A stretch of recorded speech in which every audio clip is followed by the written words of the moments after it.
Fathers frequently impart their wisdom to children, whether the children want it or not, and children often don't listen. That is a dynamic. It seems to be a universal dynamic of parenting.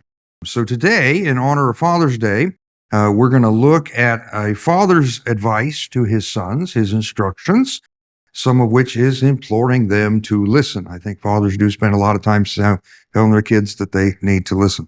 And so we'll be in Proverbs chapter 4. Proverbs chapter 4, and we'll begin in verse 1. Listen, sons, to a father's discipline, and pay attention so that you may gain understanding. For I am giving you good instruction. Don't abandon my teaching. When I was a son with my father, tender and precious to my mother, he taught me and said, your heart must hold on to my words, keep my commands, and live. Get wisdom, get understanding. Don't forget or turn away from the words from my mouth. Don't abandon wisdom, and she will watch over you. Love her, and she will guard you. Wisdom is supreme, so get wisdom. And whatever else you get understanding.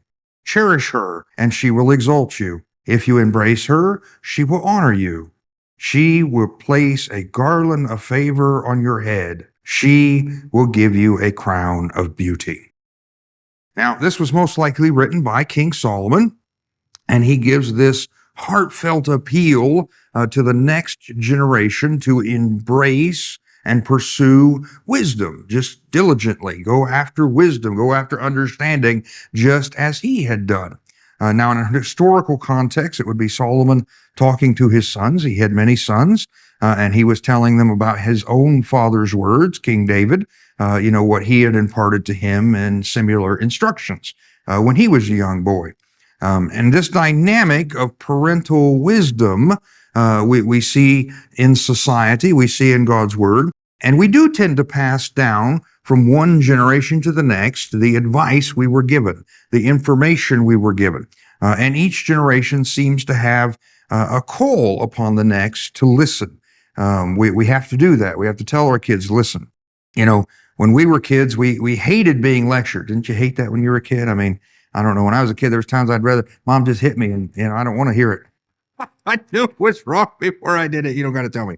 I think kids often have this concept, and yet we grow up and we wind up giving our children the same lectures that we received. In fact, I'll remember one time with my boys, my older boys, they were acting up, and I forget exactly what they had done, but I responded saying to them word for word and tone for tone what my dad had said to me. And as it came out of my mouth, I had to pause. I even looked behind me. Is my dad standing here? I mean, what is going on here? But that is the dynamic that we go through. We as children, we hear these things from our parents. We need to listen to it. But then when we grow up, we wind up being the distributor of that information, of that wise advice. Now, we don't always naturally listen to our parents' advice. Sometimes it takes years of learning from maybe the school of hard knocks before the wisdom of their words finally begin to make sense. It's kind of, maybe you've experienced this. The older you get, the smarter your parents were. Okay. I think that's a natural tendency. They must have been doing night school or something too. They got smarter. And we have that experience. Well, so Solomon is kind of living out this experience, and he's calling to his sons, these young men, these teenagers and boys, to listen to his teaching just as he had listened to his father's teaching.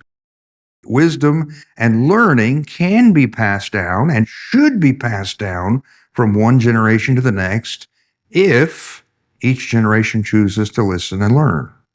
And sometimes it is imposed upon us. Parents will do that. How many dads have wanted their children to listen to their advice? Because they know how things work out there in the real world. They want their kids to get some common sense, which is not common.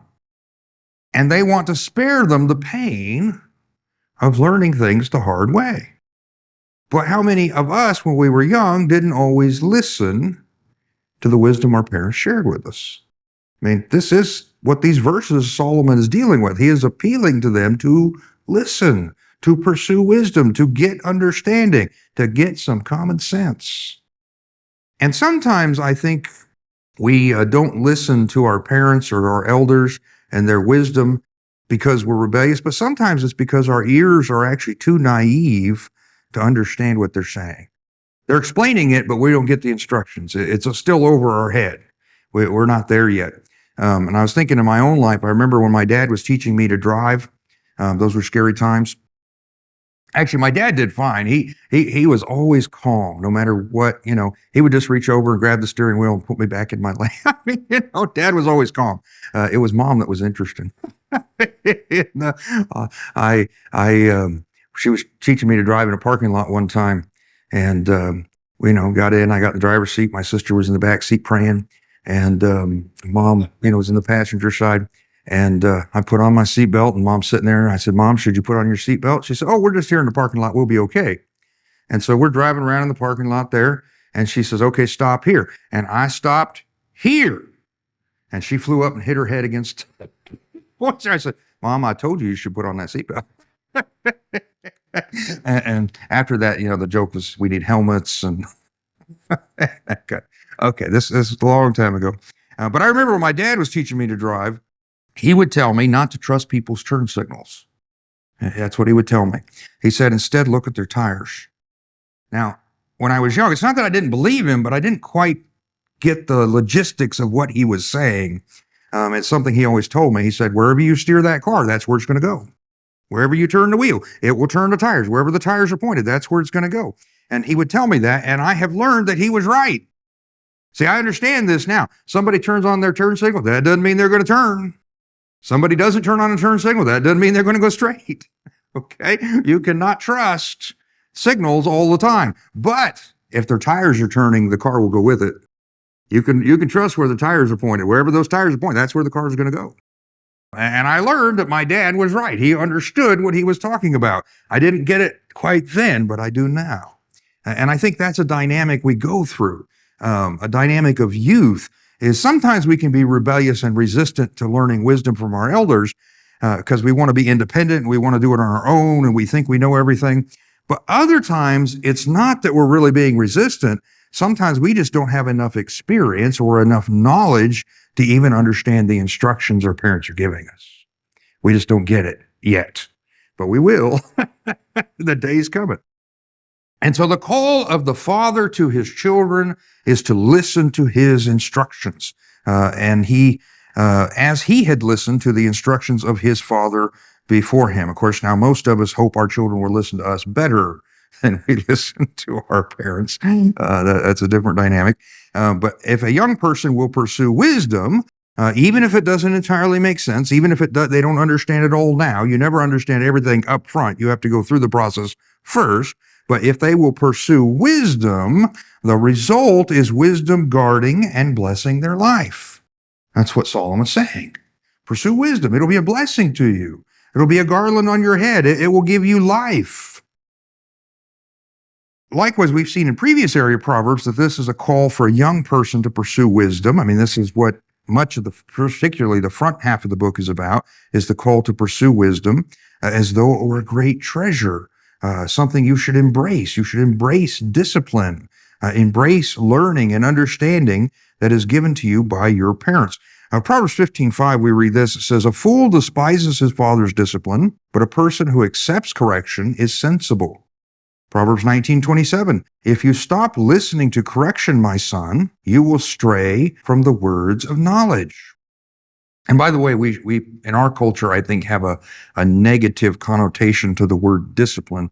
That's unfortunate because discipline can be when you're getting punished for something you did wrong. I mean, maybe your parents disciplined you. That's actually good for you when you're a young child. But it also can be your parents putting you through the exercise of learning what is right, discipline, training. That is also teaching you to do right so you won't do wrong. It's kind of like an athlete that's been disciplined in their sport. Okay, it's not a punishment. It's that they're trained hard and even when it hurts and even when it's difficult, but they do their very best so they can become the best because they want to win. Well, parents train their children. They discipline them in how things are to be done and how to run the race of life so they can win. They want them to win the race of life, to actually make it to the finish line, okay? Survive long enough. So the term discipline is not necessarily a negative. It can be a positive, the positive discipline of the parent training the child in the way to go. The bottom line is that we should understand is that fathers do and should take time to pass on the wisdom that they have so that their children will benefit and learn without having to endure the pain of learning everything the hard way. And the wise person listens to their parents' correction and is willing to accept that discipline because it will put them on the right path. The foolish person rejects correction, refuses to, let dad pull the steering wheel back over to get you in the lane, okay? The foolish person fights against that because they want to do their own thing, and that causes them to stray from the path of knowledge. Well, what will listening to wisdom do for you? And that's where Solomon goes next. What listening to wisdom will do for you. Proverbs chapter 4, picking up in verse 10. Listen, my son, accept my words, and you will live many years. I am teaching you the way of wisdom. I am guiding you on straight paths. When you walk, your steps will not be hindered. When you run, you will not stumble. Hold on to the instruction. Don't let go. Guard it, for it is your life. Listening to your parents' instructions will guard you and give you a longer life. It will protect you from the dangerous, stupid things that you might often do in the world that would shorten your life. I mean, how many teenage boys do stupid things? I mean, okay. I actually caught a couple boys over here skateboarding off the roof. I had to tell them, no, our insurance doesn't like that. We don't, happy to have you here. We're delighted to have you here, but please no skateboarding off the roof. Okay. Kids will do stupid things. And they'll think it'll never happen to me. I'll never get hurt, but they will. And so you have to give them instruction, discipline. Ephesians chapter 6, Paul writes this, beginning in verse 1, says, Children, obey your parents in the Lord, because this is right. Honor your father and mother, which is the first commandment with a promise, so that it may go well with you, and that you may have a long life in the land. I think that was my mother's favorite scripture verse when I was a teenager. At least it's the one she quoted the most. Having now been a parent and even now a grandparent, I think I understand the verse better. When you're young, especially when you're a teenager, you just think you know everything, and you need to listen to your parents so you can have a longer life. So you won't do stupid stuff that gets you killed. And you might ask, though, well, how does listening to mom or dad give me a longer life? Well, most likely when you're a teenager, a know-it-all teenager, it'll probably keep them from killing you. Okay, that's the first thing, that I'd put in my, it's kind of the Bill Cosby school of parenting. I don't know if you've ever seen the very first episode of The Cosby Show. He tells his son, Theo, I brought you into this world and I can take you out. Okay, that's where you don't want to go with your parents, okay? You want to make sure you're listening. It will give you a longer life.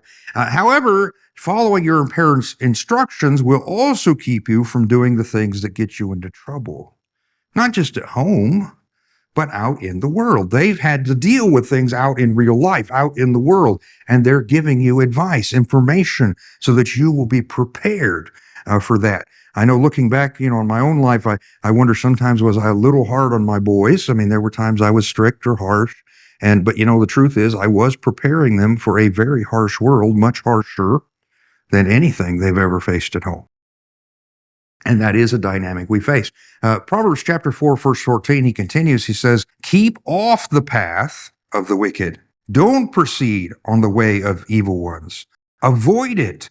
Don't travel on it. Turn away from it and pass it by.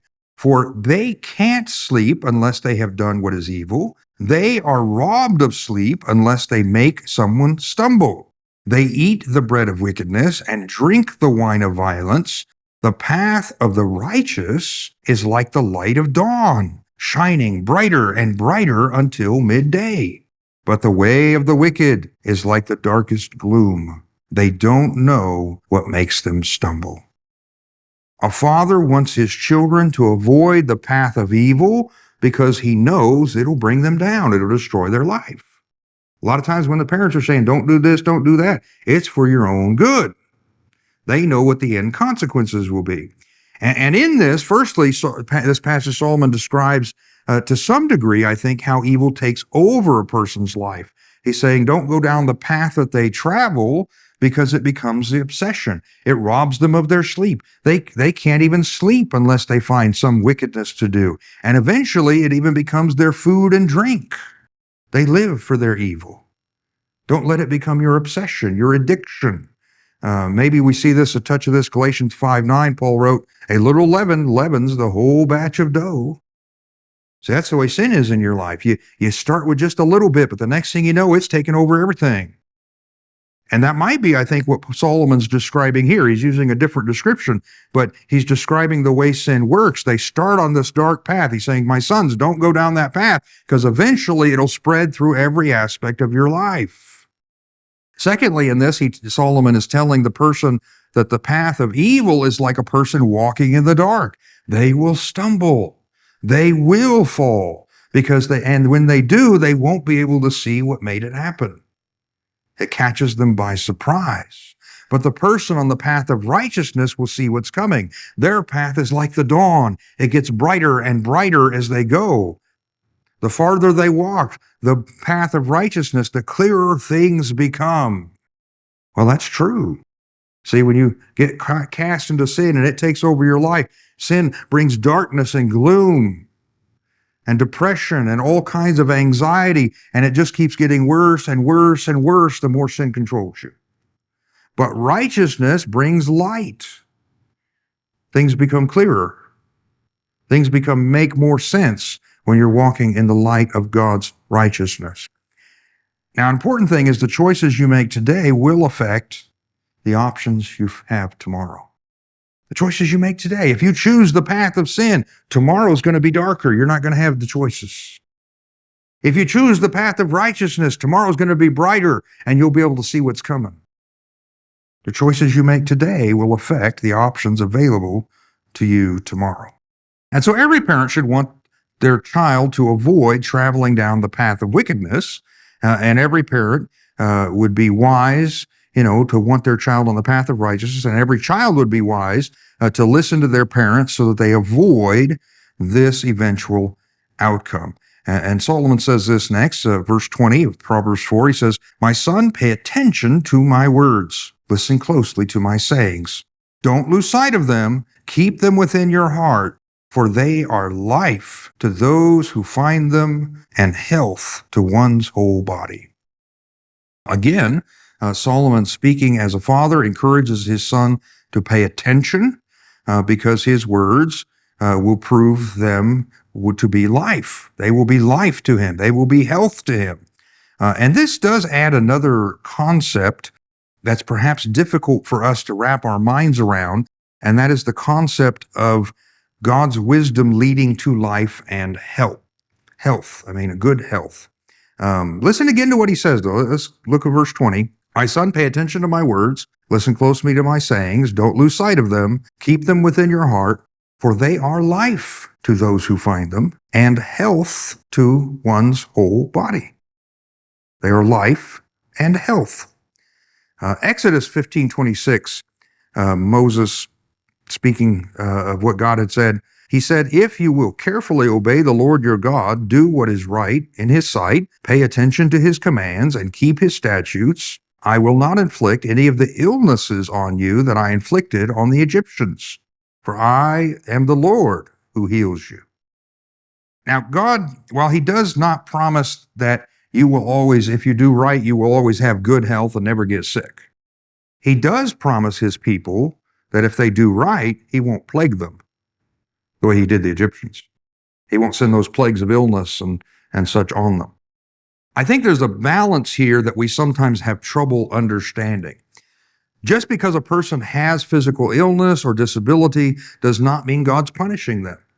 We see examples in the Bible where God used and worked through someone who had a disability or an illness.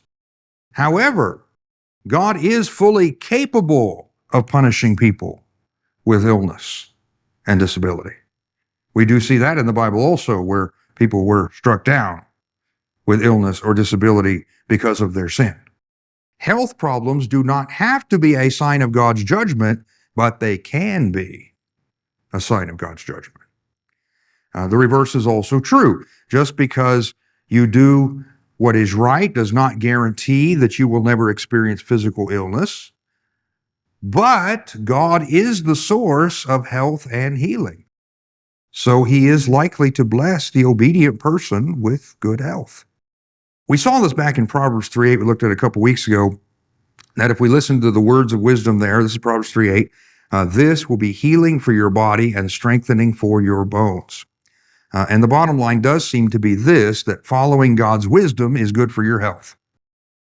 Do what God said. You'll find it's healthier. Kind of just like do what Mom and Dad said. You'll find it healthier. Okay. There is this concept. And I am going to make a radical suggestion that might challenge our modern understanding of science and medicine, but I believe it is biblical. Okay. I believe this is biblical. We can raise some good arguments from Scripture for healthy eating, for healthy lifestyles, cleanliness, so forth. Nonetheless, from a biblical point of view, it would seem that the number one determiner of your health and longevity seems to be God himself. God numbers your days, not the doctor. You know, my grandfather was given 6 months to live. He outlived the doctor. Okay, I'm just telling you. The doctors does not know. If you are alive and healthy, it's because God's blessed you, and you should be grateful. Be grateful for every day you get. Every day you get is a gift from God. He has blessed you with what you have. And so we should keep that in mind, that it is actually following God's word, following his instructions, living in his wisdom, that's going to have the greatest impact on our health and our life. Now, Solomon gives his sons a list of wise advice that his sons should follow. And I think these are each interesting things that we might convey to our own children. Proverbs 4:23, he says, guard your heart above all else, for it is the source of life. Guard your heart. Above all, you must guard your heart from sin. There's a lot of things you can guard your heart from, but I think in the context of the passage, he's specifically dealing with sin, with the way of the wicked, with this way of darkness. Sin is the natural desire of our undisciplined heart. We have this natural desire to go towards foolishness, especially when you're a kid. I mean, it just seems to come to us natural. If we do not deliberately guard against it, eventually sin will find a way to overtake us. We must be deliberate. Solomon is calling for this deliberate and preemptive action to protect the source of life within us. Guard your heart above all else. Don't leave the most important aspect of your life to chance, but take deliberate steps to ensure your heart will have a correct focus, because that will determine the course of your life. Now, perhaps the best way to ensure your heart is not loving all the wrong things or looking for love in all the wrong places is focusing on the right things.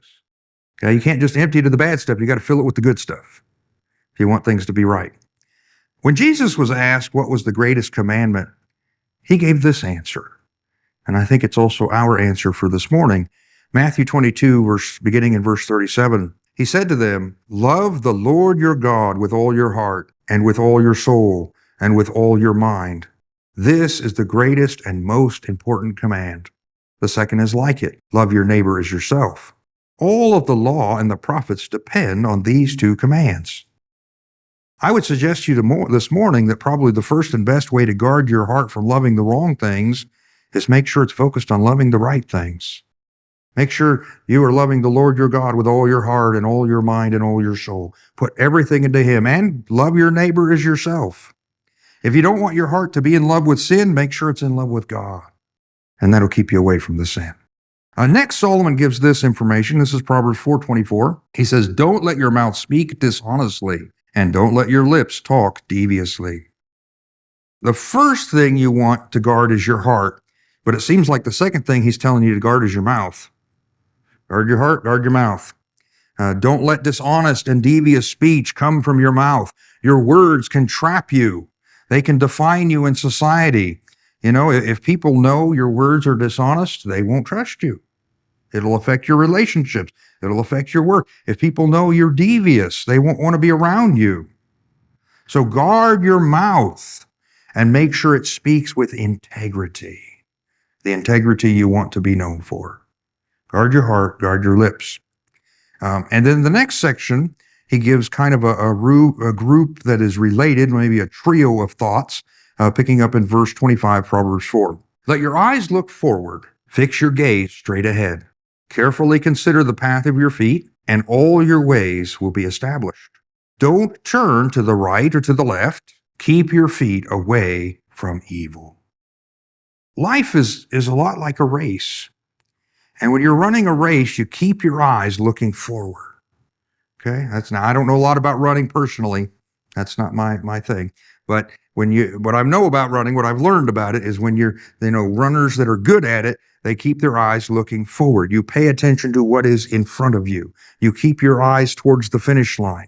And of course, Jesus, we're told to focus our eyes on Jesus. You do this so that you can stay on course. You look down the path. You don't want to get tripped up or turned in the wrong direction. And this seems to be the instruction Solomon is giving his sons on how to face life. Look ahead. Keep your focus ahead. Keep your focus on where you're going.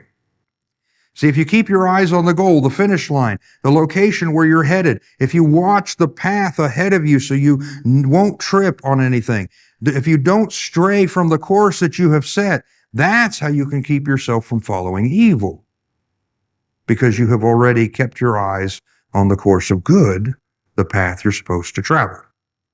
Now, ultimately, these do seem to be the type of instructions that fathers give their children. Our fathers may have worded them a little different. Maybe you heard things like, watch what you're doing. That's what Solomon's saying. Look where you're going. Think before you act. Get your head out of the clouds and focus on what you really want to do in life. In a manner of speaking, these are the things Solomon is saying. Guard your heart. Focus. Look for where you're going. Parents want their children to be wise, to grow up with a working brain, so they can have a good life and benefit from wisdom. And this is something that I think most of us know, but just kind of by the way, since we're here, the human brain does not reach full development usually till the mid or late 20s. The brain is still developing, particularly the prefrontal cortex, which is that area right in the front, right behind the forehead. This frontal area. That's the last to mature in the brain. But its crucial functions are planning, prioritizing, decision-making, impulse control, understanding consequences. Why do teenagers have so much trouble? That part of the brain's not fully developed. It's still in process. They're growing, they're getting there, but this is why teenagers and sometimes even young adults need these things explained. Common sense is not yet common because that part of the brain has not developed. It's a good understanding of, we should think about this when you hand a teenager keys to a car. That's why insurance rates are so high. You're giving it to a person who has not yet fully developed the ability to prioritize. Is there an auto emergency? They don't have the ability to prioritize it yet. They're not emotionally there. They do not yet necessarily have the ability to make quick, right decisions. They'll get there if they live long enough. They do not yet necessarily understand or fully understand the consequences of the decisions they're making. I'm glad, I started trying to learn when I was 15, like most kids. I'm glad I didn't start driving then. I actually started later when I actually got my license. And it probably saved me a lot of years of trouble. Okay, I'm just telling you. Their brains have not yet fully developed. And the insurance companies know this. This is why they just automatically charge them more. Anybody under 25, you're going to pay more. It's reality. They're not functioning yet to the level needed. Proverbs chapter 23, beginning in verse 22, we read this. Listen to your father's father who gave you life, and don't despise your mother when she is old. Buy and do not sell truth. wisdom, instruction, and understanding. The father of a righteous son will rejoice greatly, and one who fathers a wise son will delight in him. Let your father and mother have joy, and let her who gave birth to you rejoice. See, every parent wants a child that listens to their instructions. I don't know any parent who says, I want a kid who's a brat and that doesn't listen to me. I just don't know. They all want a child who at least listens to their instructions. It becomes a joy and a blessing to them. Parents rejoice over their kids when they're doing well. You want to see your kids do well. It's their delight and their joy to see their kids growing up and making good life decisions like moving out and being self-supporting. Okay, I mean, all of that kind of thing. At the same time, it's every parent's nightmare for their child to grow up and be a fool, for them to be involved in evil, dragging their family through the evil consequences of what happens. Kids rarely think about this dynamic, at least until they grow up and become parents. Now, when you become a parent, your whole focus changes. You suddenly understand your parents much better. And when I moved out and I got on my own and I got married, and once I got married, I never moved back in with mom and dad. Once I got married, I was out on my own. It did change my understanding of my parents. But when I had kids, that really changed my understanding of my parents. It's a whole different, flavor. And so you do get that. Kids rarely think about the dynamic of how they affect their parents until they have children of their own. But the truth is that parents often suffer the consequences of children's choices in life. In fact, they often suffer it more than the kids. You break somebody's windshield, it's probably your parents going to get in trouble more than you. If it hurts their parents, and their bad decisions often hurts their parents much more than it hurts them. Proverbs chapter 10, verse 1, we read this. It says, a wise son brings joy to his father, but a foolish son, heartache to his mother. Proverbs 13:1, a wise son responds to his father's discipline, but a mocker doesn't listen to rebuke. Proverbs 15:20, a wise son brings joy to his father, but a foolish man despises his mother. And so this Father's Day, based on what we see here in Scripture, I'd like to give you kind of this encouragement, this thought. If you're a parent, it is right to boldly call upon your children to act wisely. It's right. Share your wisdom with your kids. Pass down the things you have learned. That's okay to do. It's not wrong to want to pass down those lessons that you have learned and spare them from having to learn everything the hard way. Now, I'm not saying they'll learn all of it because sometimes it takes a while to sink in. But it's right for you to pass down that wisdom, to pass down those family dynamics. Now, it won't always work out. I did hear of one lady that she was cooking a roast, and she would always cut off both ends of the roast before putting it in the pan and throw them away. And finally, her husband said, "Why are you doing that? Why are you cutting off that and throwing that meat away when you could be cooking? I mean, that's meat. We paid for that. Why are you doing that?" She said, "Well, that's what my mom always did."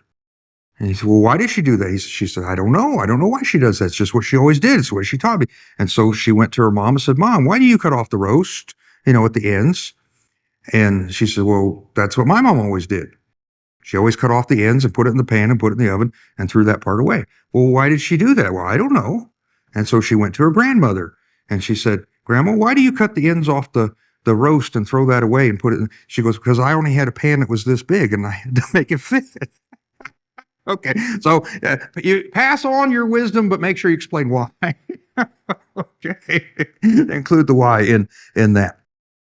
I'd also, tell them more important than telling them, show them the way to go. Let your children see the example of your life and be impacted by it. Don't easily become discouraged in training your young person how to walk in the right path. It's not easy. They're still growing. Their brain's not fully developed. I mean, especially if they're under, 25. It's a process. But the fruit of your labors won't show up until later in their life. In fact, you may not see it until they have children, after their brain's fully formed. Okay, that's when it gets to it. But it may take time. Now, the other side of that equation, if you're someone's child, regardless of your age, then listen and remember to the teaching of your parents. Okay, we all had parents. Think back with the teaching that they gave you. Think back on the wisdom that they shared with you. Find ways to pass that on to future generations. It doesn't even have to be your children. You can still pass wisdom on. Pass it on to future generations, taking an interest in them and invest in them so they can learn from you and be blessed by it. Don't be ashamed to put into practice in your life what you've learned. It's never too late. Where there's breath, there's hope. You can still walk down the right path. Remember what you've learned from God's word. Remember what you've learned from your parents. And become a joy and a delight to your parents, following the wise counsel that they have given you. Now, I know in our group, many have their parents have already gone on to be with the Lord, but that doesn't mean that their counsel should be any less valuable. It should still be just as valuable to your life, and it doesn't mean you're not able to please them with your good choices. One of the beautiful things about walking with Jesus is we have eternity to look forward to. You know, I have many family members who have gone on to glory, but, I'll get to see them again. I'll get to see them again. No matter what happens in this messed up world, we keep our eyes on the finish line, which is Jesus. We keep our feet moving down the path that he has placed in front of us, because someday we want to celebrate in his kingdom with all of our family and friends who've gone before us. And my suspicion is that our parents will be rejoiced to seeing us when we arrive in heaven. It'll be their joy and delight when we reach heaven's shores because we've listened to their words and followed Christ. We should look forward to that joyful reunion. Thank you for watching this video. If you live in the greater Phoenix area, we would love to have you come and worship with us in person any Sunday morning at 9:30 a.m. The Meadows Baptist Church is located at 3701 West Beardsley Road. That's the side road of the 101, just west of 35th Avenue. We would love to have you pop by as we celebrate Jesus together.